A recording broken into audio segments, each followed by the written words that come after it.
Let's download Unity. First, we have to go to the website Unity3D.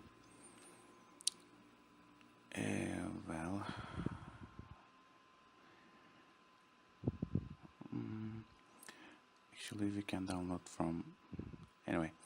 The blue button, Get Unity, says. Click on that one. Now let's find the free version of Unity, which will be the download. Yes, free download. Click on that one. Now download installer is the button we should click for additional downloads, but we will download it for Windows. Okay, download installer. Yes, we'll have to wait for it now. Yes, it is downloaded. It's just an installer.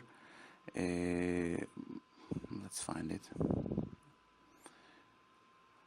On downloads, of course, Unity downloader. Well, when you double click this one, it will start downloading Unity, and then you will install it. I installed it before, so I will not install it again, but it is easy. Just click next and it will be done.